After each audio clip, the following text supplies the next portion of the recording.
National Nurses Week kicks off today. It's a time to show the appreciation for all the hard work that nurses do for their patients and the sacrifices they have to make to do their jobs, because sometimes it is not pretty, but they just soldier along. Joining me now is Dr. Larry Slater from the Quinnipiac University School of Nursing to talk more about the God's work that nurses do all over the world. Dr. Slater, a pleasure to meet you, sir. Thank you so much for having me. Glad to have you here. What does this week mean for you personally and for the Quinnipiac School of Nursing? For me personally, it's a celebration of a wonderful career that I have chosen to be a nurse.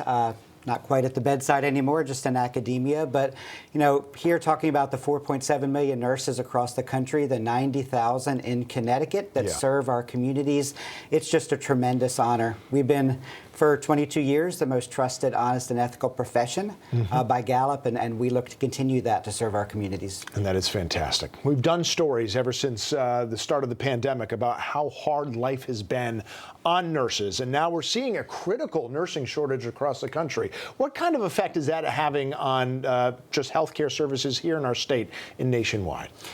Nurses are the largest part of the healthcare workforce, and when we have a nursing shortage, it really impacts our communities, their health. When we're looking at their primary care or when they're in the hospital and need that acute care 24/7, when we have a shortage, it plays a critical role in how our patients recover and get better and live healthy lives. In the state where we have a good number of nurses, but only about 50% of them are actually actively working in the profession. And as Connecticut adds about 2,000 to 3,000 nursing jobs every year, we're in a critical shortage of trying to make sure we can safely take care of our communities. Yeah, I do worry about that shortage, that it could be a double whammy. First, you just don't have as many nurses, and that just means there's more load for the nurses who are there.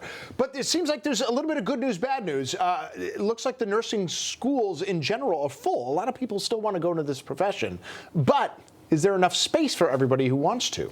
That is a great question. We have probably about 12,000 applications in the state of Connecticut to go to nursing school, whether that's an associate degree or a baccalaureate degree. We can only take about 3,000 of them a year. Part of that is because we don't have enough faculty to teach. The other part is that we just don't have the clinical space. So all of our students have to go out in the hospitals and the community, and we don't have enough space to take too many more. But we are looking to some innovative programming to try to address the shortage. Tell me more about it.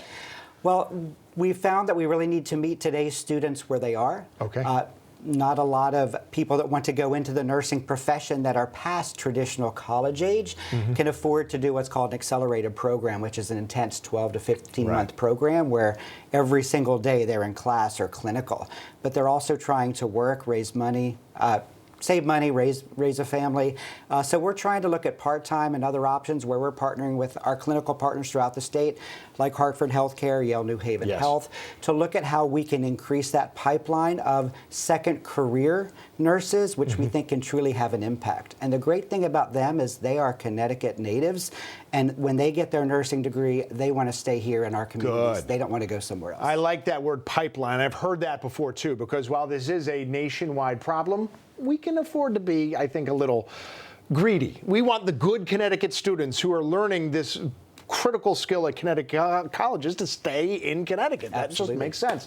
And it looks like more and more that's what's happening. Dr. Slater, thank you so much for taking the time to talk a little bit more about that. You got a parting word. I see you want to say something. Oh, no. I was just going to say thanks for shining a light on nurses this week. We appreciate it. We can't do it enough. They deserve a lot more than a week. I think we can say that about a lot of professions. Nursing, Rachel Piscatelli, absolutely one of them. We should have like a nurses year every year, and it just runs 365 days a year. Yes, and celebrate them. Absolutely. All right, thanks, Tim.